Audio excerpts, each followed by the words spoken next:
So I've started the meeting. Maybe let's give it maybe 2 or 3 minutes and wait for people to join. Okay, hold on.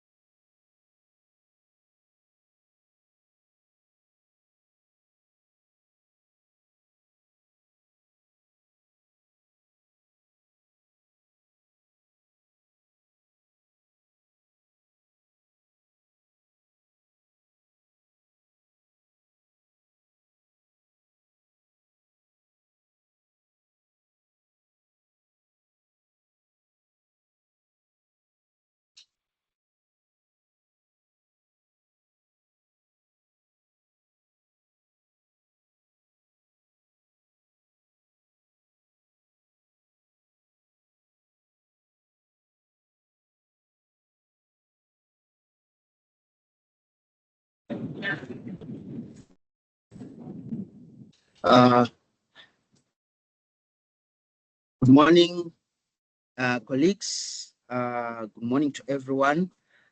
My name is Blessing Masama. I'm one of the Hub 3 conveners for equitable food value chains. I want to appreciate your presence here and taking your time to attend this important webinar, which we are holding under the auspices of the Human Sciences Research Council. Hub 3 is equitable food value chains. Our discussions today will be guided by our 2 panelists who will be introduced by our facilitator of the day, who is Dr. Tando Tenza.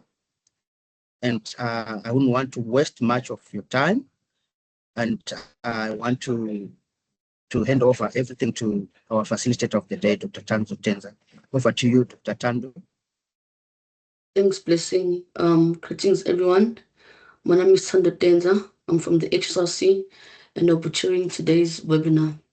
So I'd like to welcome you all today to the HSRC Hub number 3, Equitable Food Value Chains webinar. We will be focusing on South Africans' SDG performance. Are we on track to release food and nutrition rights for all? SDG 2 number 2. So you can make use of the chat box. We have Pilela. Pilela will assist. You can ask your questions and your comments. And to introduce this webinar, first I'd like to introduce also SDG 2 is among the 17 SDG goals that are projected to be achieved by 2030. So goal number 2 is about creating a world free of hunger by 2030. So basically, we end hunger, achieve food security, improve nutrition, and promote sustainable agriculture. So according to literature, hunger is the leading cause of death in the world. Our planet has provided us with incredible resources, but unfortunately, unequal access and efficient handling leaves millions of people malnourished. So if we promote sustainable agriculture with modern technologies and fair distribution systems, we can sustain the whole world population and make sure that nobody will ever suffer from hunger again. So this is very interesting because for my PhD, I was looking at how indigenous chickens can contribute to zero hunger in rural areas. So basically, so today we have 2 of our speakers. Dr. Moyo, who will dissect the global political economy of food to share light on persistence and imperialism and neo-colonialism in the world of politics and food value chain. And Dr. Arismus will reflect on threatening and neglected questions in framing a vision of South Africa with zero hunger. So our first speaker will be Dr. Busiso Moyo. So I will go through Dr. Busiso Moyo's bio. So Moyo is an activist and a scholar affiliated with Institutes of Social Development and the Center of Excellence in Food Security at University of the Western Cape. He is also the national coordinator of Union Against Hunger. His research interests shine light on 3 important areas: inequality and right to food struggles in South Africa, the geographies of hunger and politics of malnutrition, and the geopolitics of food and agriculture. And then lastly, Dr. Moyo examined the global political economy of food, in which in turn illuminates the persistence of imperialism and neocolonialism in the world of politics. Over to you, Dr. Moyo. Greetings all, greetings Tando. Maybe let me put on my camera so that people can see me. Thank you everyone. I hope you can hear me. It does say my mic has been disabled, but I trust you can all hear me. And then I had sent my presentation through, but I will proceed to share my screen. Let's see if this works out. All right. Okay. Can people see my screen? Yeah, I just need confirmation that all is well. Yes, All we right, can. fantastic. Yeah. Okay, great. So yes, I was told that I have just under 20 minutes to give my presentation today. So once again, greetings everyone.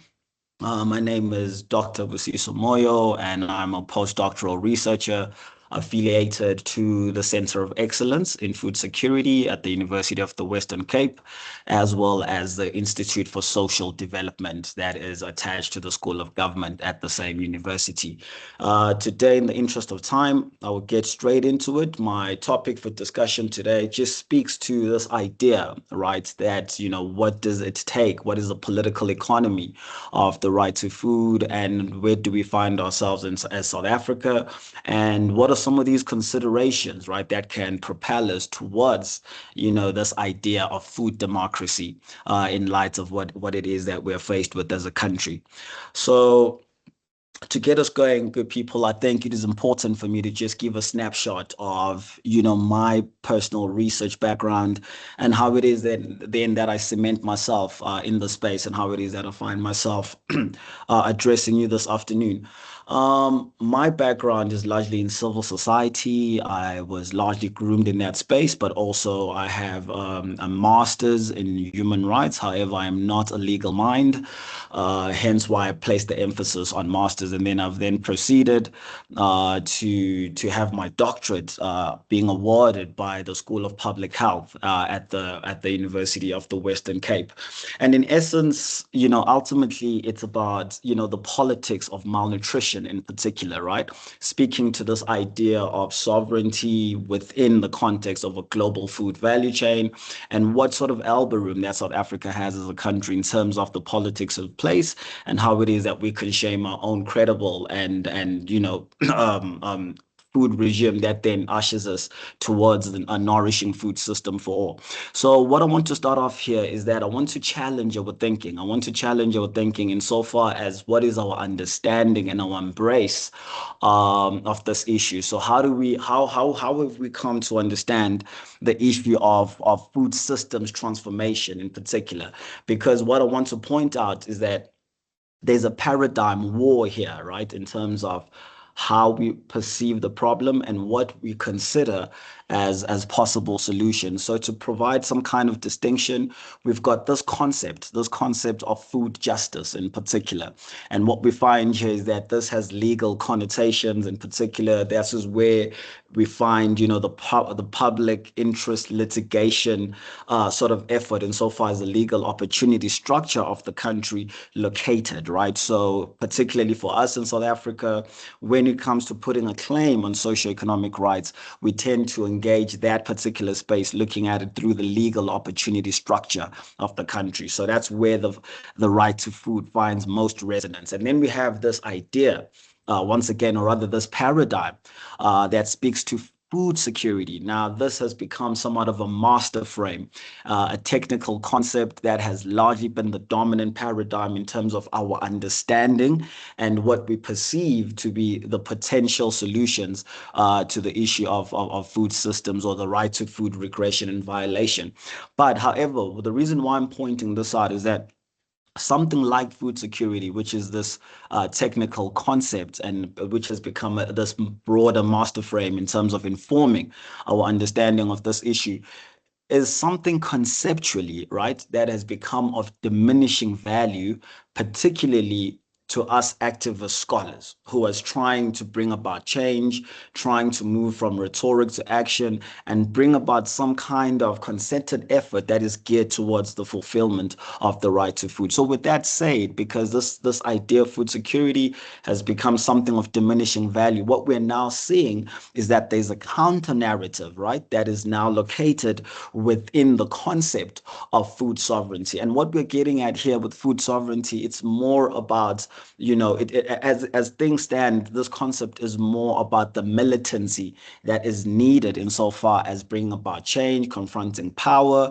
and talking about this idea of alternatives, speaking about, that things can be different if we engage in a solidarity economy, if we draw back to more agricultural practices, if we foreground some of this epistemic justice that is so much needed within the food system. So to get us going, I want us to just foreground these three concepts as the point of departure, so that as I take us through some of these provocations I have to share, perhaps you can more or less locate your own thinking and challenge your own sense of paradigm that you've embraced in this space.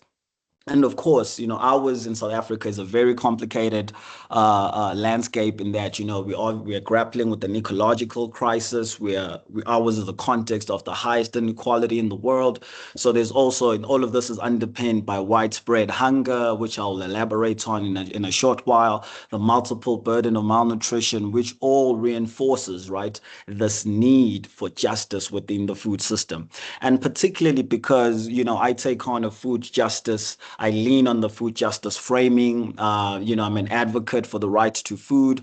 But more importantly, having graduated from the School of Public Health, I think one thing that I want to place emphasis on this morning is that, in the words of the late Professor David Sanders, the founder of the School of Public Health at the University of the Western Cape, I think it's high time, we take a different posture to the issue of malnutrition in particular, remembering his words, which were that, for him, malnutrition was not a clinical condition, but a political outcome. So what kind of research is needed to give reverb to such a statement that can shift us from this idea of looking at malnutrition or food systems failures through the prism of clinicians, and rather drawing this to the doorsteps of our political champions and so forth.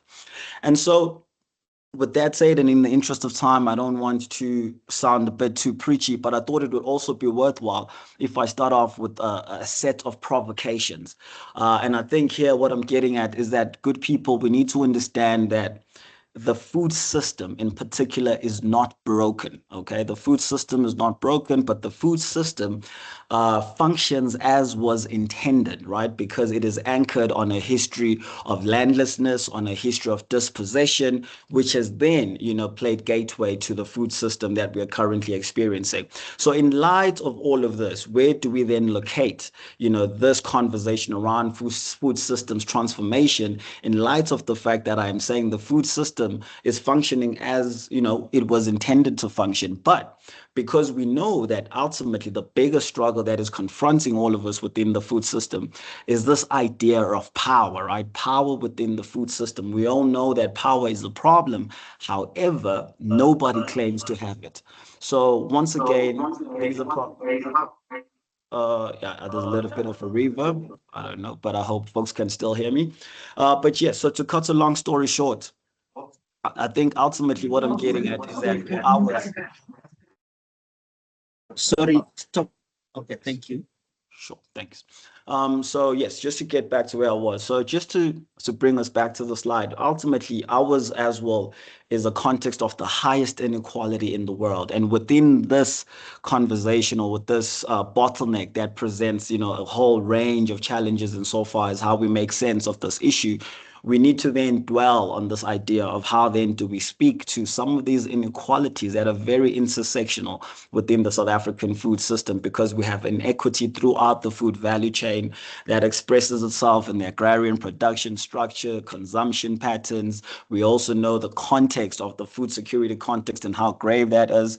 And obviously all of this is also underpinned by this multiple burden that we are faced with when it comes to these non-communicable diseases and so forth. But once again, it's about, labor conditions ultimately, because that is the only viable avenue, right, that we have that people can actually put a claim on their right to food is through their income. So for today, what I'll be delving further into is this idea of a rights-based framework, right? So understanding these issues, I've provided the provocations, and yes, I will keep it moving. So here what we have is a snapshot of the paradox of hunger in South Africa. For an upper middle income country like ours, we should not be having the sort of levels of hunger that we have as a country. So what we do know is that in the South African Constitution, namely sections 27 and sections 28 of the Constitution, I won't elaborate much on that because I'm sure the next presenter will give a much more thorough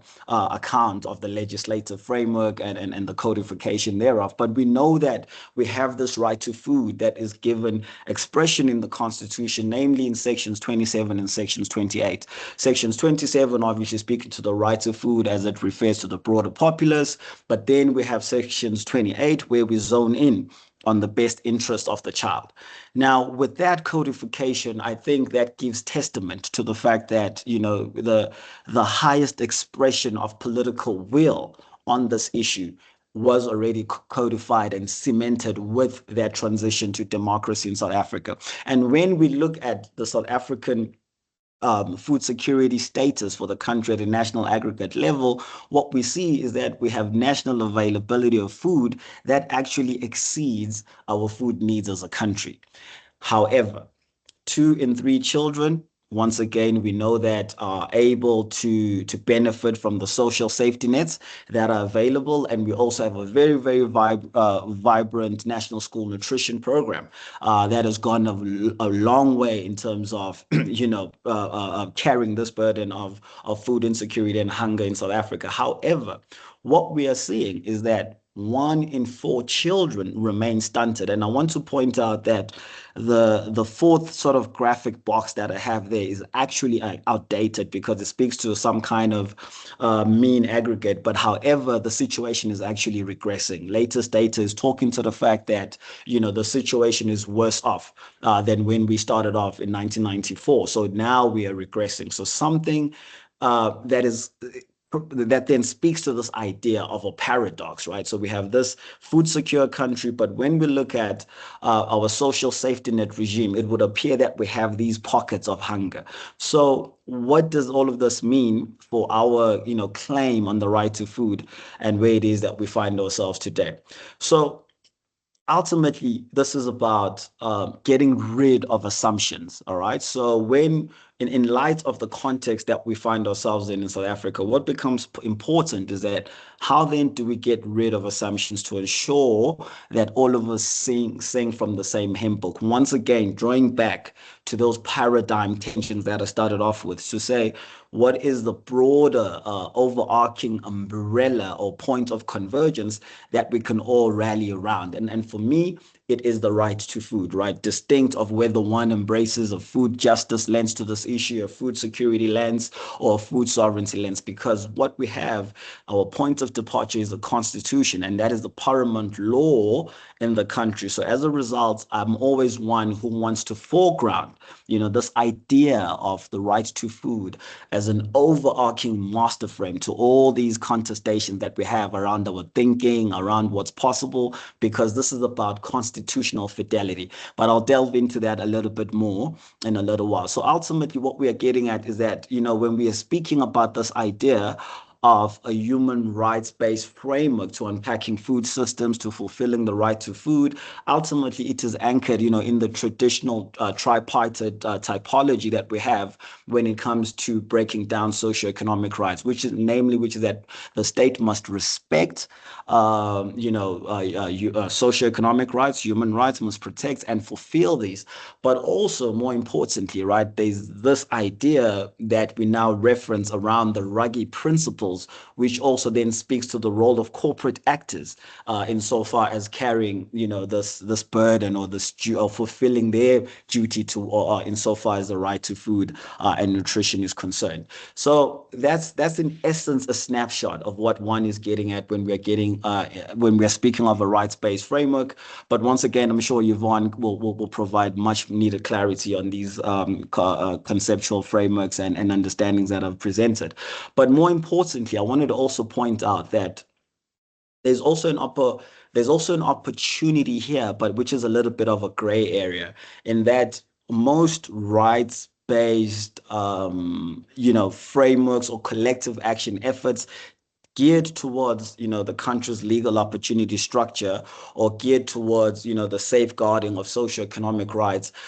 This has largely been a space that is reserved or dominated by civil society. However, what we have seen is that civil society has been able to make major inroads insofar as the socioeconomic landscape of the country is concerned. So if we're looking at housing rights, if we're looking at education, if we're looking at finance, transport, and so forth, we see that civil society has been very vibrant, has taken on the statecraft at play, and it has paid dividends here and there. However, when it comes to the food system, or rather to the right to food issue, I think we need to interrogate the role of civil society more closely, simply because there's this assumption that civil society occupies somewhat of a surrogate regulatory role insofar as this food governance issue is concerned. But I would like to put it out that, look, I think there's little understanding of whether civil society actually indeed acts in that capacity or not. What we are now seeing is this cross-fertilization between academics and civil society that is somewhat giving birth to a new type of activism or advocacy. But I think there's a whole lot of work that still needs to be done insofar as empowering civil society and getting them on board to fully engage and understand the complexities of the right to food story.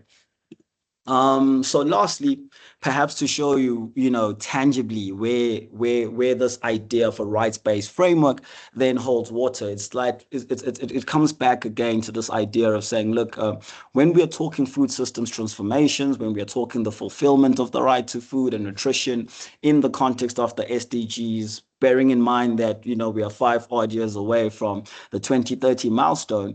And also drawing back from the lessons learned from the Millennium Development Goals, what we then find is that, this food issue or food systems transformation is a very wicked, and complex problem. And so where that leaves us is that, when we're speaking of a rights-based framework, it's about a cross-cutting intervention strategy, right? That is going to be cross-cutting because food is a multi-pronged problem that cuts across social development, health, trade and industry, agriculture, education, you name it. So with that in mind, it becomes more complex to define the right to food compared to other socioeconomic rights, like I was alluding to briefly. So in light of this complexity and in light of the fact that we are here speaking to, or rather advancing, a human rights agenda, should we be speaking about some kind of human rights policy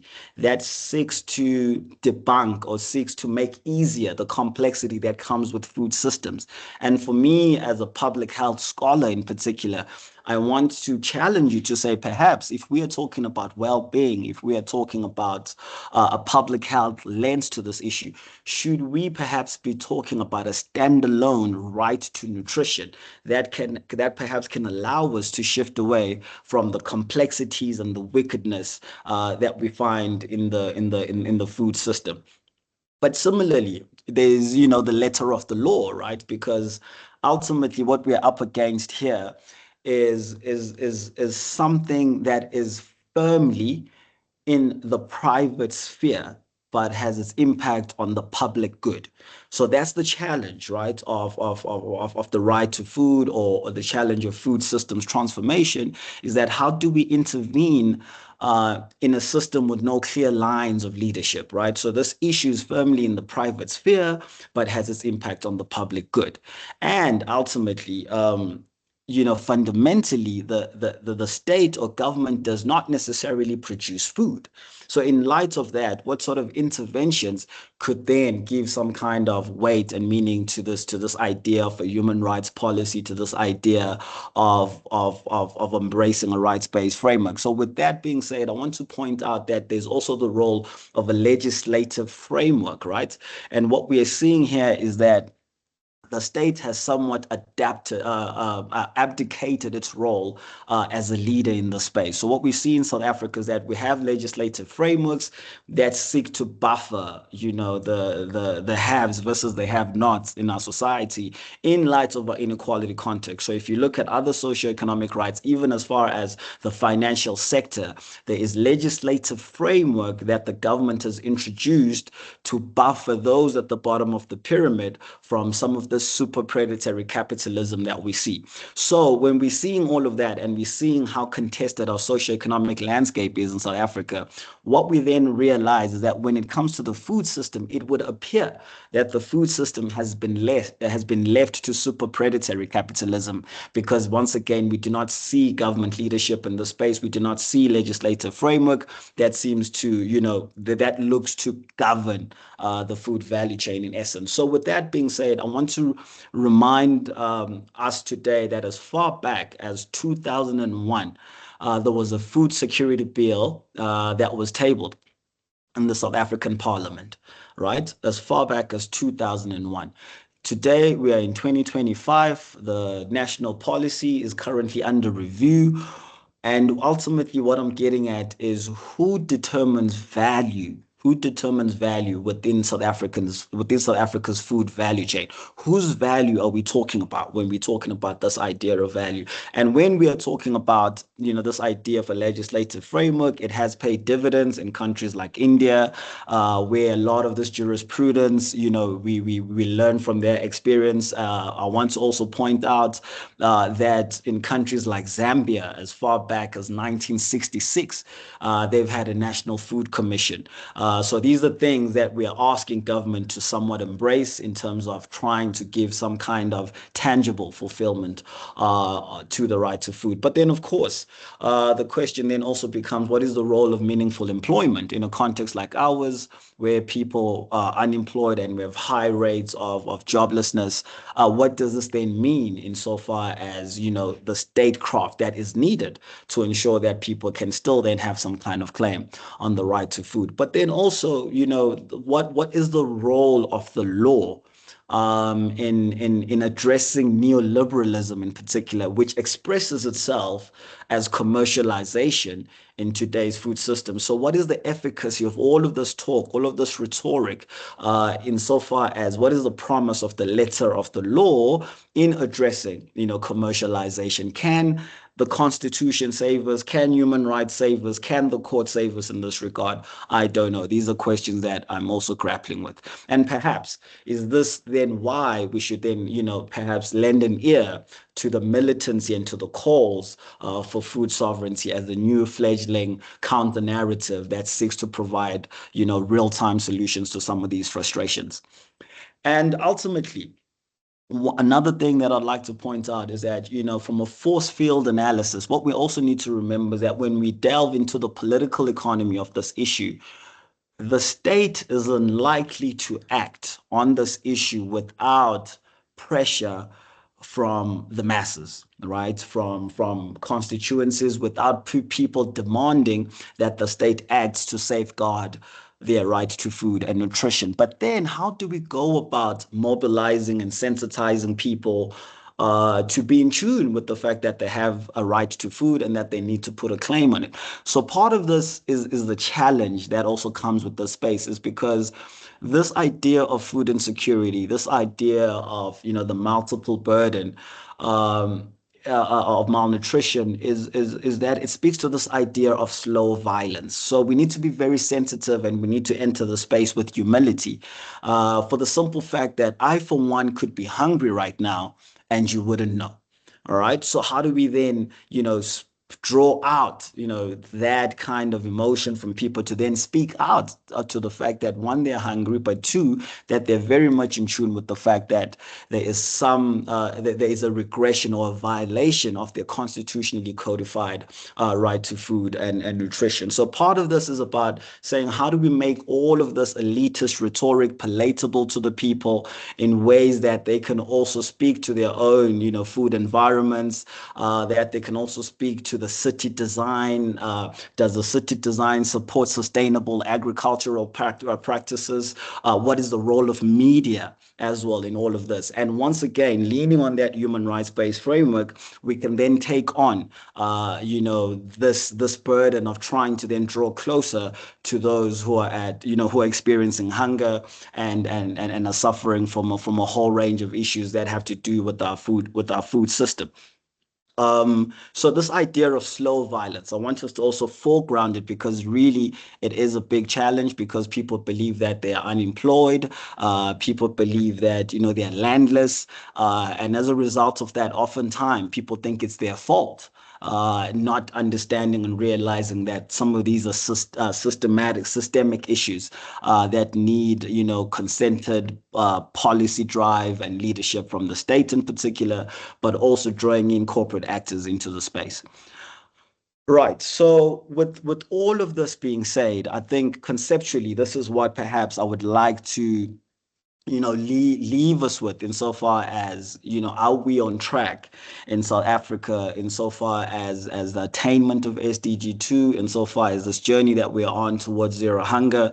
I want to remind us all that, South Africa has been fairly progressive in the space. We have an internationally acclaimed constitution, that placed emphasis on the right to food and nutrition at its foundation. But however, what we're seeing, at least today, in terms of the research that I'm currently immersed in, is that when it comes to this idea of the right to food and nutrition as codified in the Constitution, once again, people have different understandings and different conceptualizations, right, of what it means. So there are those who merely think, the codification of the right to food is symbolic. It's something rhetorical, it's a normative function that speaks to, this world-making agenda that we have. And then there are those of us who believe that, human rights need to be tangible, there's human rights policy, and we need to counter this obsession with econometric thinking, for example, and all these other things that seem to trump, a human rights agenda. And then that's when we lean on this legal understanding. How can we give life to this thing? How can we enforce the right to food? How can we ensure that it's promoted, it's protected, and also not violated? And then, of course, there's the practical implications, right? Which speaks to this idea of participation and accountability in the food system, particularly as we zone in on the best interests of the child. So there's a distinction between, sections 27 and sections 28 of the Constitution, and I suspect that Yvonne will flesh that out a little bit better for us after my presentation. And as such, that's the embrace of the codification of the right to food in the Constitution. Then we move on from there in terms of, now that people have this right to food, this codification in the Constitution, what can we then do about it? And then when you then delve in, to the landscape at face value, trying to then make sense of, how it is that the balance of forces in particular are making sense of this issue, what you then realize that there's different understandings, right, of what the right to food means based on different actor types. So earlier, hence why I was saying we need to get rid of assumptions. And ultimately what I'm getting at is, what does the right to food mean for the ShopRite CEO? What does the right to food mean for Busiso, who's an activist scholar? What does the right to food mean for the first citizen of the country? If the president was listening in on our webinar this afternoon, what would we want to tell him, right, to go out there and do? What does the right to food mean for our women on farm workers? What does the right to food mean for our informal food traders? teenagers? What does the right to food mean for our children when we zone in on that household food security context? So once again, the right to food then helps us, right, to have that point of convergence. But who has convening power? Ultimately, it's the government. So the government must embrace that convening power, bring everybody together around the right to food agenda that we can then, start to try and find some kind of common ground insofar as advancing towards the fulfillment of the right to food. But of course, once again, when you look at the role of civil society, when you look at the scholarship that is out there as well from academia, one thing that is fairly problematic is that there's a lack of identification of power disrupting avenues in the food system. Because as I started off, I was saying power seems to be the problem, but nobody claims to have it. So in our research, I'm challenging us to then grow, to interrogate, this idea of power more closely,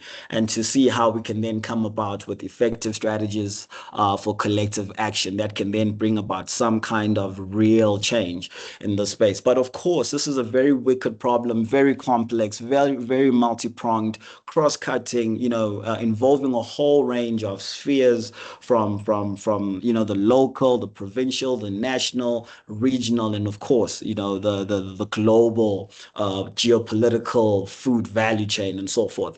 But what we are seeing in South Africa is that there's this strong relationships that are slowly budding and fledgling, and a cross fertilization that we're seeing between academia and civil society. And this is very encouraging because it's supporting some kind, of an emerging advocacy coalition of a whole range of forces which seek to really speak up and address this idea of misgovernance within our food system. But once again, how do we intervene in a very complex food system with no clear lines of leadership and responsibility? And oftentimes what we see is that, we often want to speak about multi-stakeholderism, right? When we're talking about food issues. But I want to point out that this idea of multi-stakeholderism as well also somewhat rings hollow, because when we are all somewhat responsible for the problem, hence why we converge under the ban of multi-stakeholderism, liability then becomes elusive, right? Because everybody is somewhat responsible for the problem. And I think for us as academics and as activist scholars and community activists and so forth, we need to posture outside of a whole range of this multi-stakeholderism that's taking place, where we are clear as well on the fact that hunger in particular is a crime against our people. And we need to find ourselves at that stage where we can be clear in articulating who exactly are the criminals.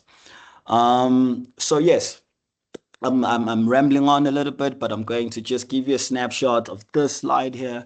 What we have here is my conceptualization, more or less, of the balance of forces, right? Insofar as advocating for the fulfillment of the right to food and nutrition. So what we see in this landscape is that obviously you've got those that are kind of driven by a more capital interest outlook, and then there's food movements from below. And within the space, there are those who are located within a neoliberal agenda, right? Like I was saying earlier, how does commercialization express itself in modern day society? Those people are anchored within the global food value chain of this issue we're discussing. So their orientation is more corporate, it's more global, and the discourse they often reference is that which has to speak to this idea of food enterprise, excuse me. And then similarly, we've got the reformist agenda, right, which draws, which runs parallel to this sort of like neoliberal discourse. This is more informed by the development and donor agency and the aid agenda that speaks to, food insecurity, vulnerability mapping, how can we intervene in times of crisis, that humanitarian ethic to things, right? And then, we move on from there, and then we've got this idea of food justice, right? How do we give meaning? How do we give meaning to the codification of the right to food and nutrition? How do we safeguard the best interest of the child? What is the role of corporate actors in this issue, insofar as, speaking about this business and human rights agenda? So what you see, one is neoliberal, one is reformist, and then when we speak about this food justice discourse, this one is somewhat a bit more progressive. However, of course, I've said that the master frame that has seemed to dominate things so far has been the reformist agenda around food security. And because that has become something of diminishing value, what we are now seeing is that there's a radical discourse that is now emerging, and that's what we now term or refer to as food sovereignty. But more importantly, there is this gray space or matter in between where everything converges.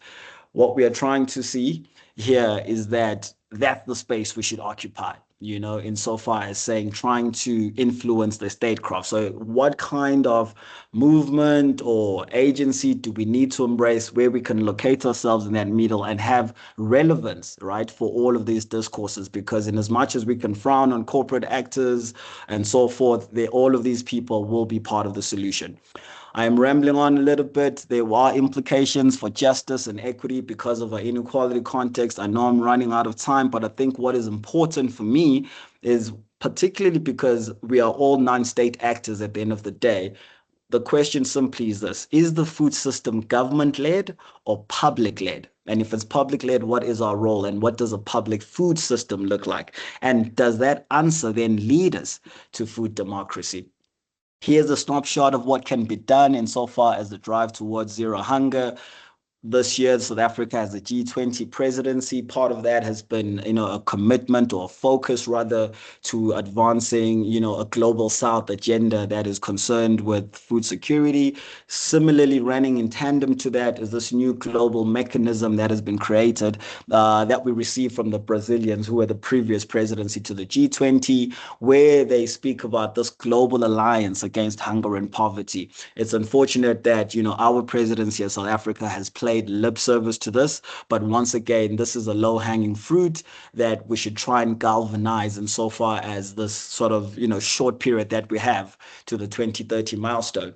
Lastly, before I wrap up, what we are doing as activist scholars, what is happening on the ground, is that we have then forged ahead with the formation of the Union Against Hunger, which is largely, which largely has its roots or motivations in this G20 presidency of ours, because we figured that this would be an opportune time, in light of the fact that the country is also going through its policy review, to come to somewhat galvanize, some kind of a concerted effort in the space that will ensure that everybody somewhat sings from the same hymn book insofar as the fulfillment of the right to food and nutrition is concerned. Here's a snapshot of our demands that we've come up with that we think, could steer us towards, a hunger-free South Africa, where freedom from hunger is a real thing. These we use them as a set of provocations. Currently, there are 10 of them. There could have been 20, there could have been 50, but within the space, we are hoping that everybody can find a home. The food sovereignty, militant advocates, the food security folks, the public health practitioners, the vegans, the informal food traders, the church, the children, everybody, we are hoping that in due course can articulate their demands in terms of the vision that they have for zero hunger in South Africa. So that is what we are forging ahead with. So please do visit our website. It's still fledgling. We're working on it, but you'll be given much more thorough insight in terms of what it is we're trying to achieve insofar as our mission and vision is concerned. I need to wrap up quickly, and I suspect this might just be my last slide, or maybe I got a couple more.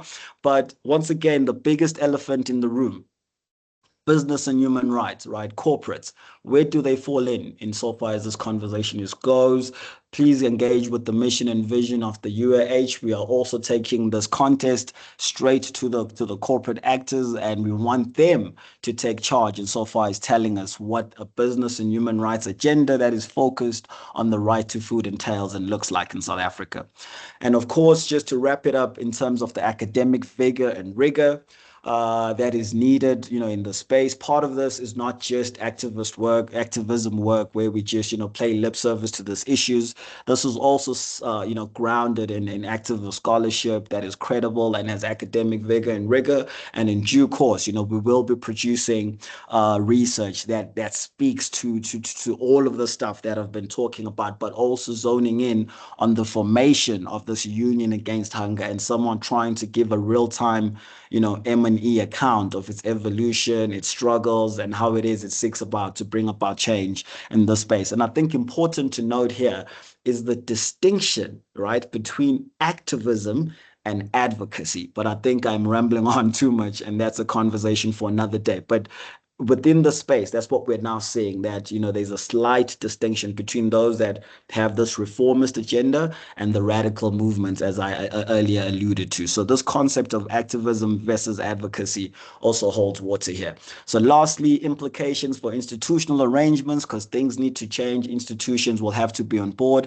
It's about the role of us, human rights defenders. How are we framing this problem? Highlighting mutual gains.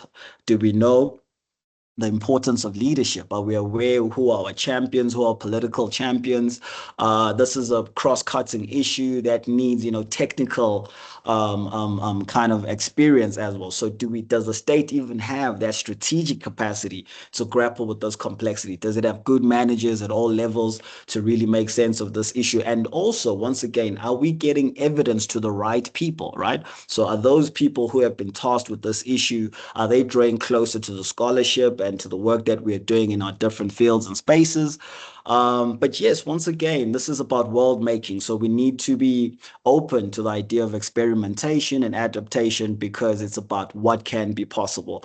And also it's about ultimately, forging a spirit of trust in the space, because there's a lot of mistrust that defines, the food system. So how do we once again build new relationships and foster trust and so forth? Good people, that's all I had to share with you today. So I hope all of this can then help us think through, does a right to food framing help us to move towards a nourishing food system for all in South Africa? Thank you all. I hope I didn't take up too much time. You did, but thank you so much. Sorry. That's okay. Thank you so much, Dr. Moyo, for this insightful presentation. I think, especially for me, someone who looks at food and nutrition security in a livestock production perspective, it's good to have another perspective of legal and political side of food security. I think that's the importance of transdisciplinary and multidisciplinary. And also to answer your question about what is right to food, to me, right to food doesn't mean a direct entitlement to free food, but it means that individuals have the right to feed themselves with dignity in it either be producing or access to food. Without wasting any time, I'd like to introduce our next speaker, Dr. Yvonne Erasmus from SERI, as a senior researcher in August 2020, where she is currently the lead researcher on food insecurity and security. Before joining SERI, she worked as an independent research consultant as a senior researcher at University of Johannesburg, Africa Center for Evidence.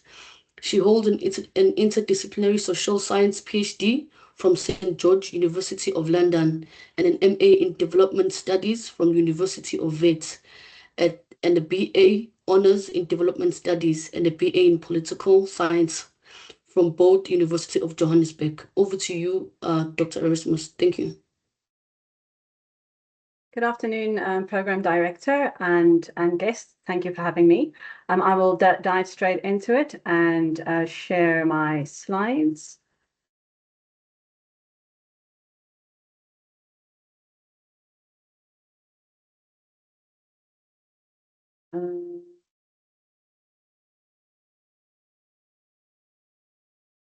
Apologies. I also need to share my sound.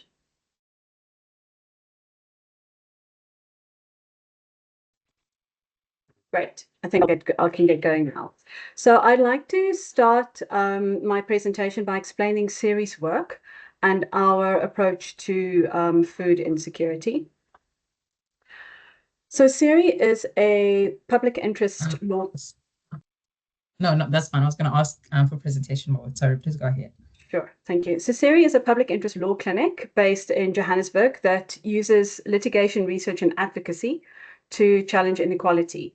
So we represent some of the most vulnerable in society, and our work is informed by what our client communities express as their priorities, be it in relation to security of tenure and equitable access to land and basic services, the enforcement of labor rights, or the protection of the right to peaceful protest. So because of our social justice grounding, we approach our work in relation to SDG 2 from a food justice perspective. So we argue for the rights of households to access safe, nutritious, and affordable food, irrespective of their economic circumstances and irrespective of whether they have access to land to grow their own food, although urban land reform is a key part of our work. So we focus on justice in consumption, in work, and in distributional issues in the food system.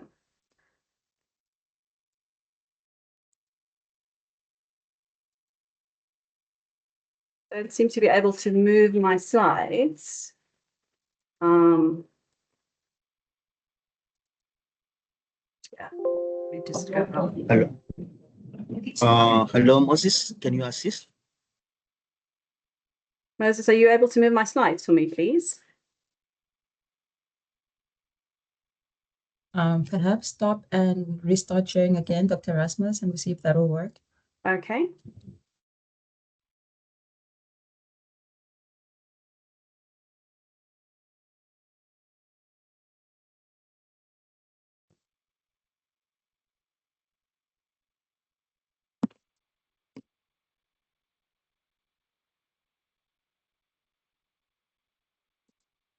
There we go. Okay. All right. So what do I mean by planned misery that I used in the title?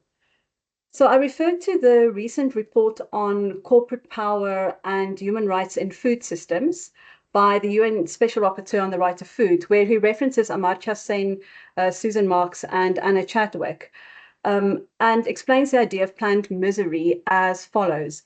And I think it is worth reading.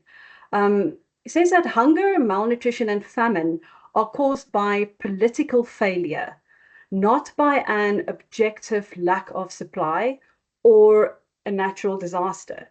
People go hungry either because those with power control the supply of food and are withholding food as a cynical tactic to maintain or enhance their power during times of peace and war, or because public and private institutions are undemocratic and unresponsive to people's demands and are designed to control populations by concentrating power and preserving order.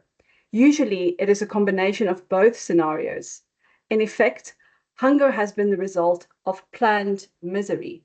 So planned misery refers to the interpretation that hunger and food insecurity are not accidents, but in essence, a broader political failure by public and private institutions who hold power to respond appropriately to the needs of people. It's not something caused by an objective lack of supply. And such a framing then sets us up to ask which elements of the food system needs to be challenged and what is often overlooked. There are many such elements, and I can't cover all ground in my presentation, but I would like to point out a few. I seem to, again, be unable to move my slides. Moses, would it be possible for you to take over the presentation?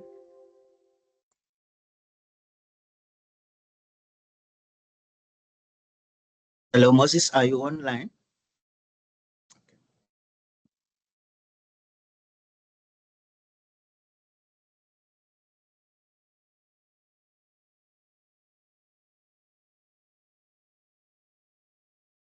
Yes, Pilila. Okay. Thank you. So how far are we from achieving SDG Zero Hunger? So these are facts that are common knowledge, but just to point out that we are quite far away from achieving zero hunger in 5 years' time, because annually about 15,000 children are diagnosed with severe acute malnutrition, and with around 1,000 children dying directly from it, dying in the land of plenty. Around 1/3 of children under 5 years are stunted. Just over 1 in 5 households report inadequate or severely inadequate access to food. Over 2/3 of adults who are obese live in households that are food insecure and therefore have little choice about the food that they eat and nutritional value. And 10 million tons of food are wasted annually in South Africa, about 1/3 of all available food. So there's a clear disconnect between available food and those who struggle to access their next meal. But what do those who are food insecure say about their experiences and the remedies? Sorry, Dr. Rasmus. Yes. Are you sharing your screen? Because we cannot. I am sharing my screen. Oh dear. Sorry, we cannot Let's- see the screen. Okay, let me try again. So this is what I said initially. I logged on 10 minutes early to make sure that everything was working. And at that point, I said technology works until it doesn't. Yep. And I think I might have jinxed it. So, okay, let me just go back into my Teams. Okay. Moses, if you're online, please assist. All right, I'm sharing again. Are you able to see my screen now? Okay. Yeah. Would you mind if I think it might work better if I don't go into PowerPoint mode, into full display mode, because then I don't seem to be able to move the slides. Okay. So thank you for bearing with me. So the question that I was posing is, what do those who are food insecure say? What are their experiences and what are the remedies that they seek, and how do those reflect in relation to SDG 2? So what is the evidence that I'm drawing on? It's the experience and remedies sought by those who are food insecure, and it draws on interviews with the leadership of series clients representing inner city and informal settlement residents, informal traders, farm workers, domestic workers, and waste reclaimers. And those views are captured in our recently launched report that is on the right-hand side of the slide. I would like to play a very short video. It's about 3 minutes long, just to bring our clients into the room. So fingers crossed, everyone, that this works.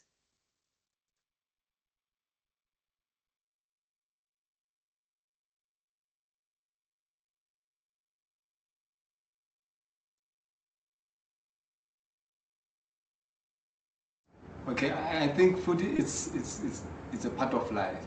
We cannot live without food. The right to food for me is life. Without food, there's no future. Food must be accessible to everyone in South Africa.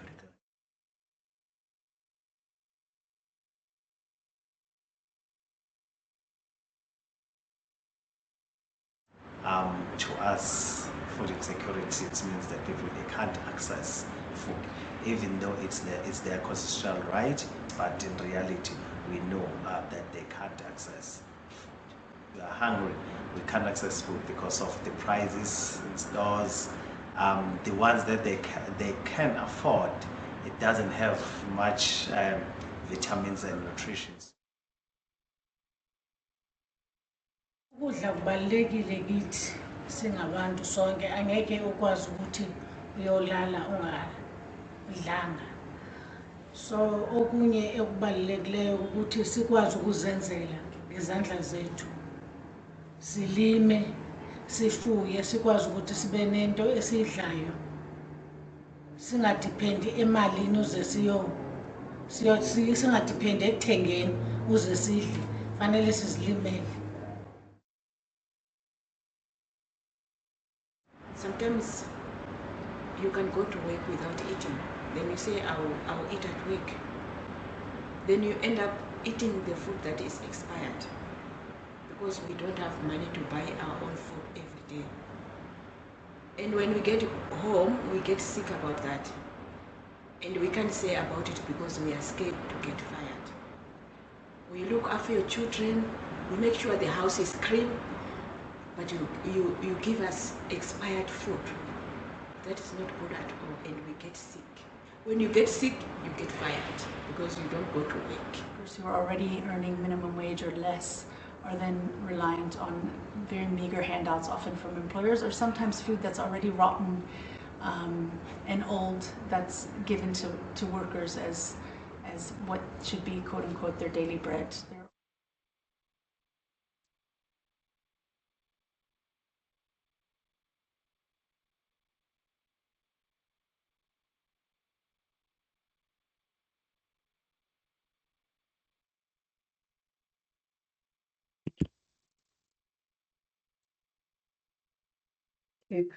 So I thought it is important to bring our clients and partner voices into the room to ground our discussion.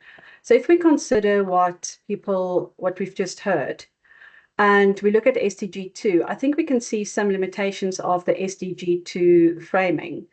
So SDG 2 is made up of 8 targets and 13 indicators, and it covered aspects such as malnutrition and food insecurity measures, as well as measures of agricultural and food production and productivity, genetic diversity, the means of implementation indicators focusing on investment increase, and proper functioning of agricultural and food commodity markets. But if we compare that to what we've just heard people say, people who are food insecure, where in SDG 2 do we speak of food price monitoring outside of commodity markets? Where do we speak of informal trade and food systems? Where is justice for workers in the food system, and so forth? So my argument is that SDG 2 on its own is not going to get us to zero hunger. So what other SDGs might therefore apply? So there are several for example, SDG 2 on responsible consumption and production that also has a target of reducing food waste. There's the issue of gender equality because men and women have very different experiences of food insecurity. There's SDG 13 on climate action as well. But I specifically want to zoom in on 2 SDGs that might not be that obvious. So SDG 8 on decent work and SDG 11 on sustainable cities and communities. So one of the things that we heard people say in the video is that not only the unemployed are struggling. So hunger is largely for those in the video an economic access problem where people cannot buy the food that is available. Although high levels of unemployment is a key barrier, it is not only the unemployed or poor that struggle, and many households earning the minimum wage and that are employed on a full-time basis are also struggling with food insecurity and hunger. And that points into 2 interrelated directions, that wages are too low to protect people from food insecurity, and that food prices are higher than what people can afford. And that's where I argue the relevance of SDG 8 in actually attaining SDG 2. So the focus on decent work and economic growth. So external research, so the Pietermaritzburg Economic Justice and Dignity Group has consistently shown that an earner of the maximum income possible at the minimum wage, so just under 5,000 Rand, is not able to afford to sustain the basic food needs and associated cost of an average household of 4 people after transport and energy costs have been accounted for. We know from our own research that many domestic workers and farm workers are not receiving the prescribed minimum wage. And in fact, recent external research has shown that up to 39% of domestic workers are not receiving the national minimum wage. And as you've heard in the video, where employers do provide food to domestic workers, this is often rotten, expired, or of insufficient quantity. And some farm workers are not allowed to grow their own food and are also subjected to seasonal hunger as they are not employed for the whole year. So there's a clear intersection or overlap between the right to work and working conditions and the right to food. So here we argue for or advocate for things like enforcement of the national minimum wage and looking at the sectoral determinations, for example, of domestic workers or other legal remedies that will either do away with or proactively suggest how food should be provided to people when food is part of the employment relationship. Excuse me, Yvonne. Yes. Can you please put it on presentation mode? I can, but then I'm afraid that I won't be able to move my slides, which is what happened previously. Okay, all right. Or should I maybe share it from? Okay, yeah, you are. seems all right. Seems to be okay now. All right. So we've also heard about food prices that food price increases outstrip affordability, and there are indications that price increases serve business interests rather than consumer needs. There's plenty of research out there that shows that, for example, during the COVID pandemic, how corporate processors and supermarkets showed significant increases in their profits, passing on rising costs to consumers, while farmers were pushed to keep their margins small. And even the Competition Commission in 2023 expressed concern that increases in retail prices for some essential foods might not have been a result of input costs, but potential opportunism in the value chain. And so we argue that the top 5 retailers in the country, so they account for approximately 64% of the market, and they can collectively do more for the 1 in 5 households that are food insecure. The UN Special Rapporteur also pointed in his recent report to the difficulties of holding corporate actors to account. Because the nature of a corporation is to avoid personal liability, and corporations also have the financial means to outlast any litigation that people might want to bring. However, it's necessary, accountability is necessary, as corporate concentration leads to unequal power dynamics in food systems that could affect all aspects as diverse as food prices, wages, labor conditions, as well as the food environments that consumers find themselves in. In other words, which foods are readily available, as well as the marketing of foods. So something else that emerged from our research is that the urban lens is often overlooked when we talk about food insecurity. That obviously does not mean that food insecurity in rural areas are not important. People are particularly affected there. But we have to consider that with around 67% of our population living in urban areas, projected to increase to 80% by 2025, one has to ask how food security is achieved for those living in cities and surrounding areas. And I therefore argue that SDG 11 around sustainable cities is actually important for the achievement of zero hunger. We've already spoken about economic access, which relates to wages and food prices.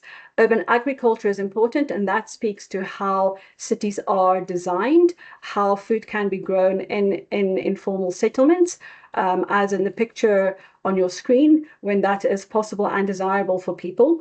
But we also argue about that one component of the urban food system that policies and plans have been largely silent on is the importance of informal traders. So they are often regarded as a nuisance and are harassed and evicted from trading premises, even though they are key to how urban residents access food in appropriate quantities and at affordable prices. For example, research has shown that 85% of households in Johannesburg and 66% in Cape Town relied on an informal market for access to food in addition to accessing supermarkets. So we therefore argue for the regulation of informal trade in ways that are supportive of traders, considering its importance both as a livelihood strategy and in the food system. So my second last slide is then posing the question, can we plan our way out of this misery? So can the National Food and Nutrition Security Plan help? So the plan is located in the International Covenant on Economic, Social and Cultural Rights in General Comment 12 on the right to adequate food, that stipulates that that states should have national policies and national plans in relation to food security. We did have a 2013 to 2018 National Food and Nutrition Security Plan aimed to give effect to the national policy. DPME conducted an implementation evaluation of that plan in 2023 that showed some serious implementation constraints. Data availability and tracking was a serious shortcoming, as well as a lack of institutional arrangements to implement and coordinate an interdepartmental plan and budget allocation. The revision process of the NFNSP is currently underway. In mid-October, the draft plan was handed over to Minister John Steenhuisen to circulate internally within government in MinMech and MinTech, and then on to Cabinet. So we're expecting public participation to take place around February and March next year. And that is a very important advocacy point to mobilize around, to make sure that the right things remain in the plan. What's positive about the plan is its acknowledgement of crucial elements previously overlooked. So food access, waste, climate change, local food systems, urban food security, and the role of informal trade. So this is my final slide, what are the short and long-term interventions? So what could move the needle now and what will take some more time? So we argue for continued support of those involved in land-based livelihood strategies, advocacy in relation to the working conditions of those in precarious work, expanded social support, so universal basic income guarantee, more transparent and comprehensive monitoring of food prices, the subsidization of people to be able to access an affordable, nutritious basket of food, support to informal traders and advocacy around their importance in the urban food system. And then the longer term, we argue for the ratification of the optional protocol to ICESCAR, which is a complaints and reporting mechanism, and South Africa is not party to that. And also framework legislation on the right to food in South Africa that stipulates where the responsibilities lie and will help us to achieve a higher level of accountability. So in conclusion, to achieve zero hunger, we need to look wider than SDG 2. We need to grapple with a full set of complexities of the causes and potential solutions. We can, to some extent, plan our way out of this misery by focusing on the right things. But much of the work to end hunger and food insecurity also lies in challenging power, challenging existing systems and beliefs, so challenging the way in which this misery is allowed to persist. The status quo is not serving those who are hungry. So why do we keep insisting that working harder at the status quo will solve the problem? I'll end there. Thank you. Thank you so much, Dr. Erasmus, for your presentation. I think you raised very important points. I also want to add that there's also an informal value chain that exists, especially in agriculture. There are a lot of underutilized, for example, animal products like indigenous chickens with no formal markets, where there's market that is informal, but the value chain exists. So if our governments and our authorities can also open those opportunities for informal markets to participate in a mainstream value chain. A lot of improvements in achieving these SDGs, especially 1 and 2, for me, because I think they're related. We do have material, and the biggest issue is our authorities, our legislation, and everything. But to avoid wasting more time, I would like to give our participants an opportunity to you can unmute yourself or write in the chat if you have questions and engage with our speakers for today. We are running out of time. However, we can give more participants more time to engage and ask questions. Yes, Plela? Yes, we already do have 2 questions in the chat and the Q&A. Tando, those are from earlier, so I think those are directed at Dr. Moyo. I don't know if you can see them, Dr. Moyo. And we do have a comment in the chat as well for Dr. Erasmus. I have enabled all speakers to be able to unmute themselves at this time. So Dr. Moyo, let me know if you can see the questions or if you would need me to read them out. Please read the question, Plena. Okay, so we have a question, Dr. Moyo, from Ukanyi Lemadi, who says that he noted that you did not touch deeply on the land question. And his question is, can we discuss food and nutrition security without addressing the land question or land justice? Another question is from Zina Haynes, and they were saying, if the state does not produce food, how does it fulfill its role in realizing and ensuring the right to food? Or is it just a convening role? And the comment from the chat from Moses Mahumapelo says that since they came across a 2019 report by the CSIR on the levels of food wastage in South Africa, they've asked whether there are any political will to truly address the issue. The report highlighted that where the levels of wastages were happening, Unfortunately, they say that they had not seen much improvement, or rather a regress, in terms of food security and access to adequate nutrition in South Africa. The colleagues can feel free to unmute themselves and substantiate if needed. Thanks, Thando. Okay. Yeah. Okay, yeah, please. Is there another voice? You can go ahead, Dr. Okay. Great. No, thank you for those lovely and engaging questions. I hope I captured them well, because I'm only my chat only has one question, so I don't know if there are other chat boxes or something. But look, I mean, on the question regarding land, yes. It's not that one does not want to speak on land, hence why I said, all of this is underpinned by a history of dispossession, a history of landlessness. But we have to be careful, because ultimately it's about a force field analysis of what is possible, where we think the low-hanging fruits are. So yes, land and agrarian reform underpins this entire conversation, but there is there's value in focusing on the issue of hunger, right, as a standalone issue, where we can politicize hunger as state failure. So we are trying to, should we be talking about a standalone right to nutrition because of the political economy or the political contestations that come with this the gravity of land and agrarian reform. So hence why I say, should we be speaking about a rights to nutrition that is standalone? We have come on board as a union against hunger to say we will flesh out the issue of hunger away from the politics of agrarian land reform, but also politicizing that as state failure. Why? Because we also don't have the answers.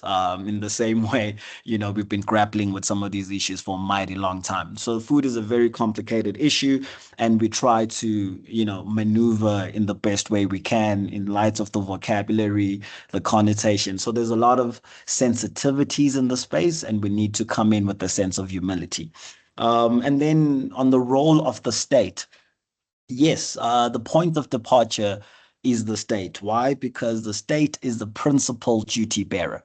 So when we are talking about the codification of the right to food, the fulfillment thereof is a burden that first and foremost falls squarely on the state.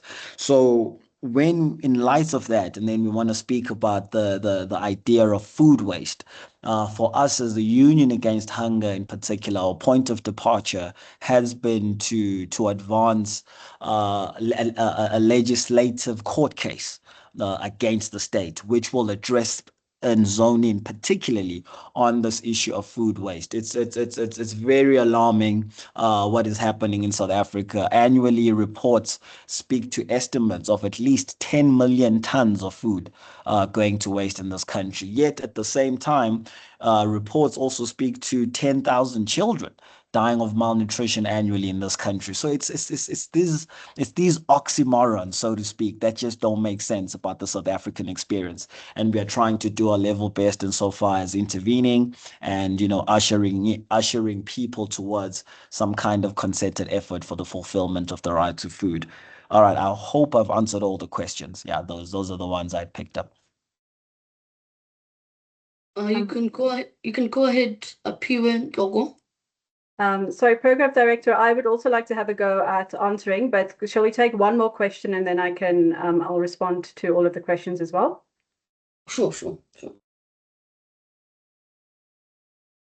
All right, thank you very much, Chair. Mine is simple. I wanted to check, since we are speaking about hunger and the right to food, or the justice thereof to food, do we think also about student hunger? I'm asking this question simply because recently at UCT, there was a protest around the issue of students and food, because having access to food doesn't guarantee that the food is nutritious in itself.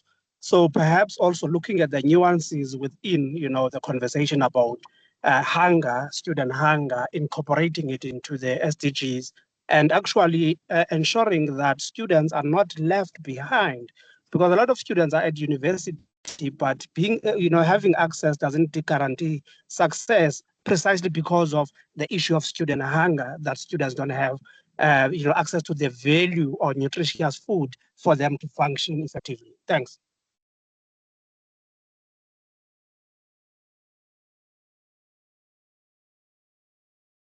Yes, Thokozani? Thank you very much, Director. Greetings to everybody.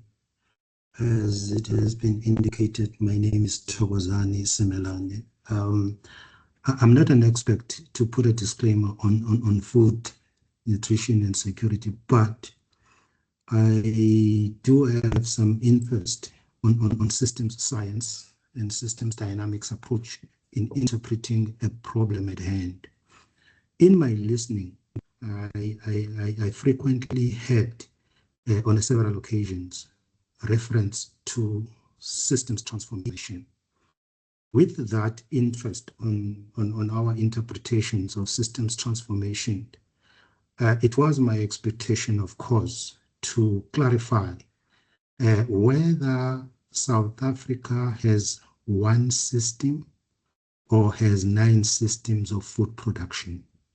I would be interested to know the interpretation on that. Secondly, I also wished that we can be able to acknowledge the past, where we come from. I've been very much pushing forward an interpretation or appreciation of the fact that the system that we have in South Africa is a system that is composed of a number of subsystems which were brought together with an assumption that the ultimate system which we have now will sustain and maintain the similar production that used to be there prior to 1994. What do I mean about this?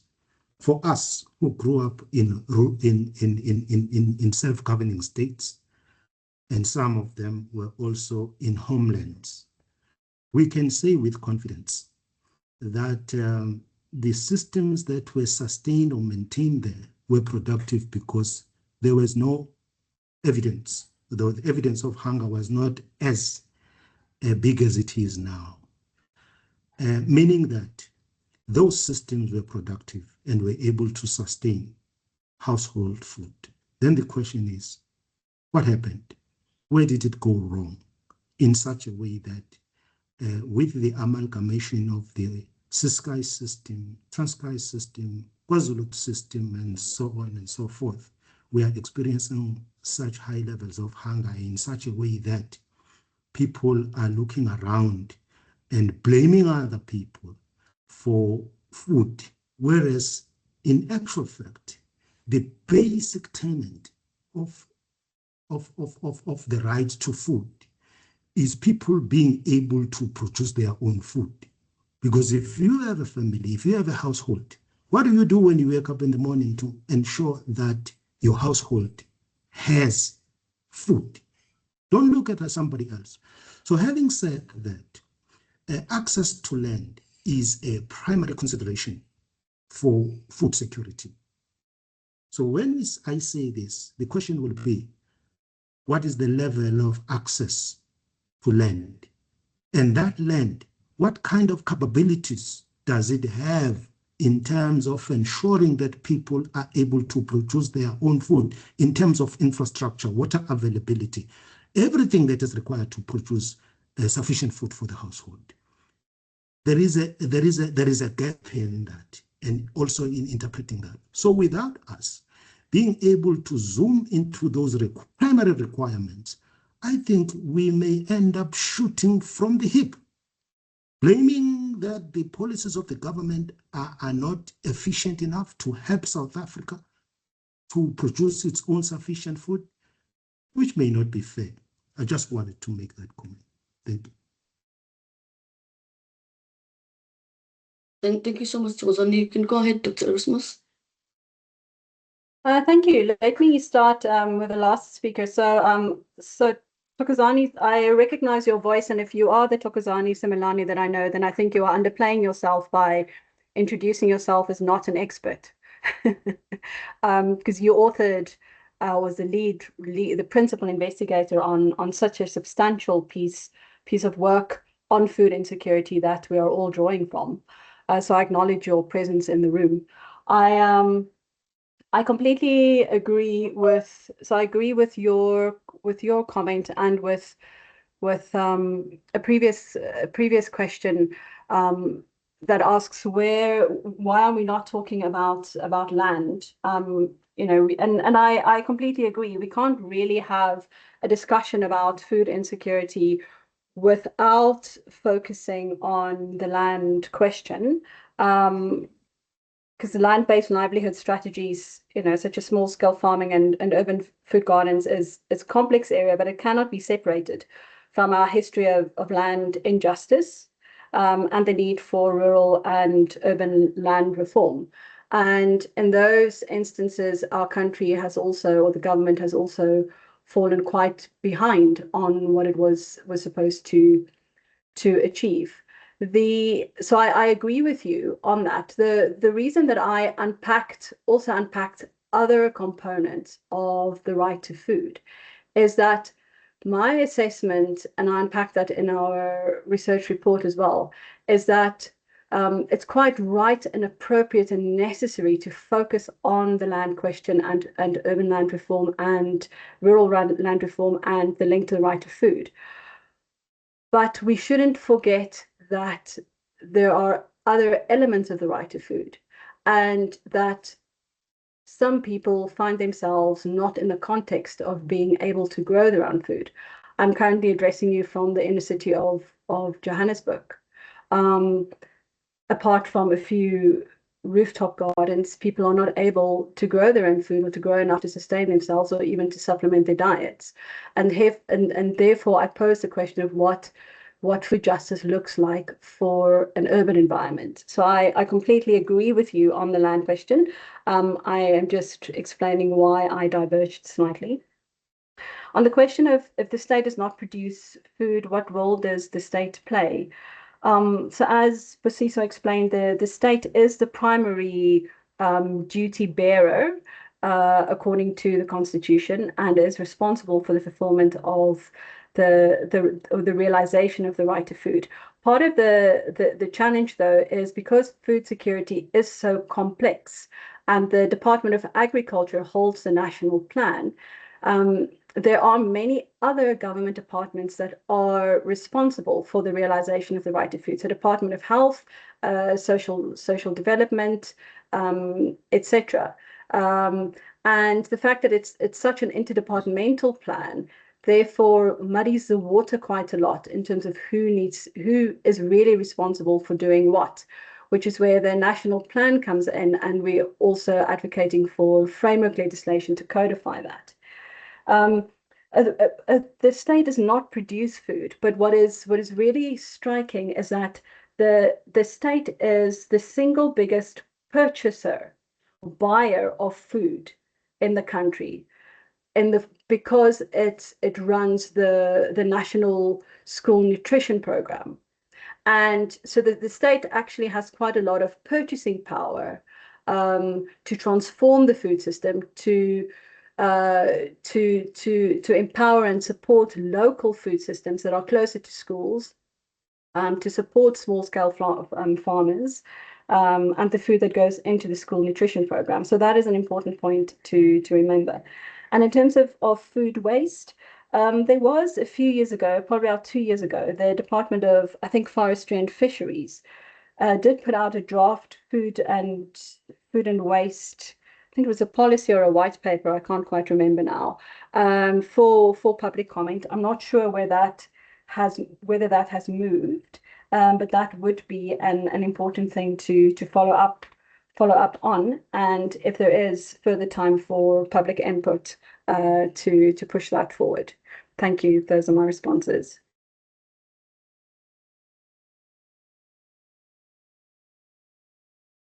Thanks. Thank you so much, colleagues. I'll hand over to my colleague, Nosisa.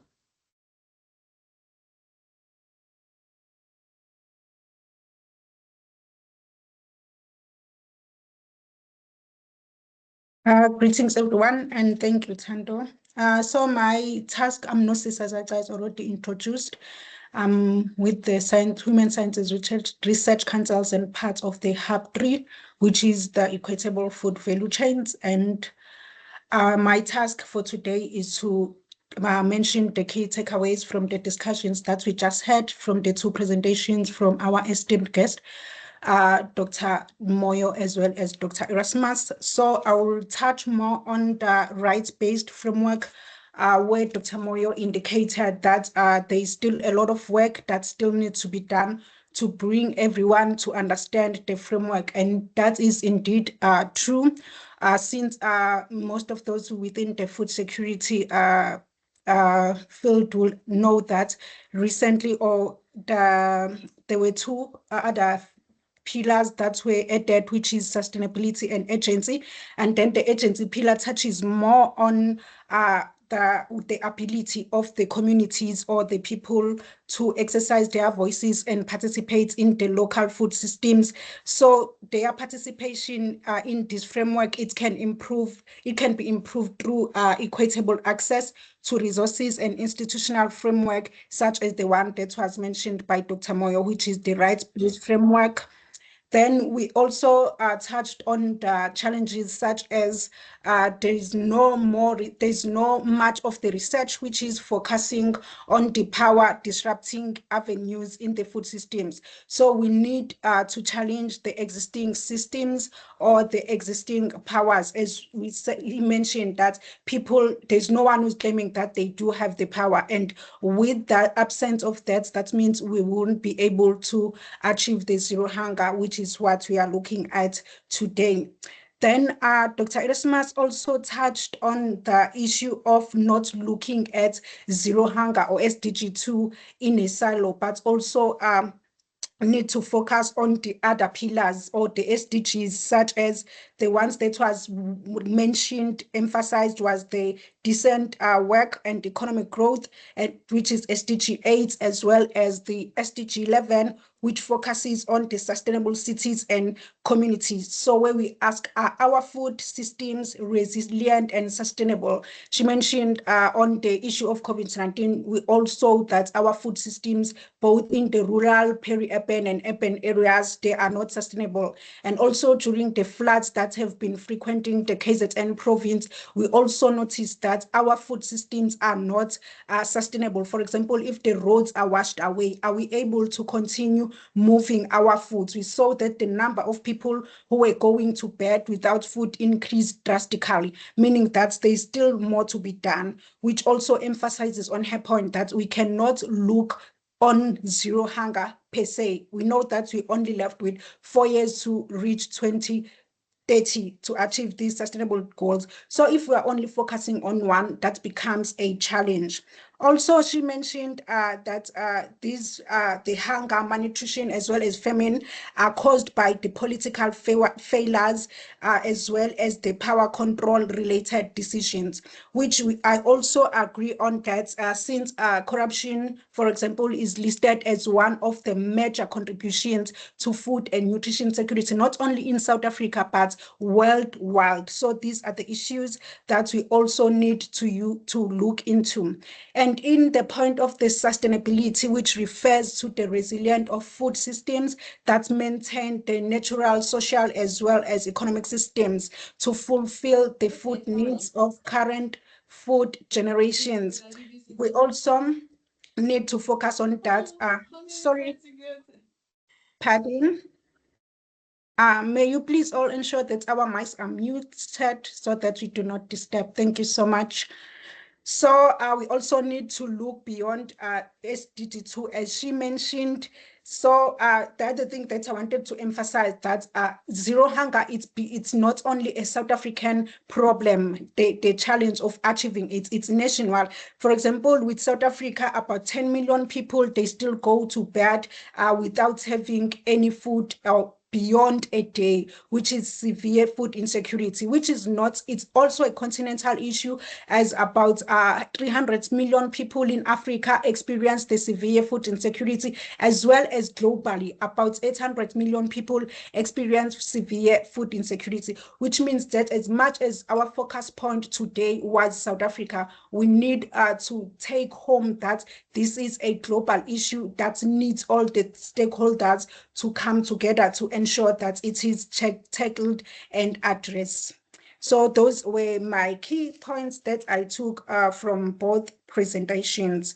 And also I liked the questions from Dr. Moyo, which was how do we intervene in a complex system with no clear leadership and lines of responsibility, which means that one of the contributions in us not being able to achieve the zero hunger, the leadership also plays an important role. So we need to ask ourselves, what kind of leadership do I play as an individual or as an organization to ensure that zero hunger is achieved? So thank you. I'll take back to the facilitator, and thank you to all the 36 people who have stayed with us and those who are streaming live 28. We appreciate you. Thank you. Thank you, Nusita. Thanks everyone. Can you kindly open your camera? We'd like to take a picture for all our attendants today.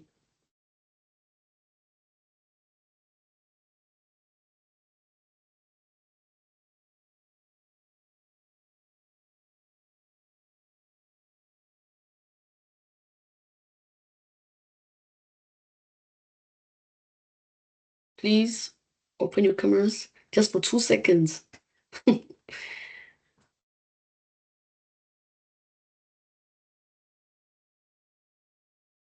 you happy, Pelila? Are you happy?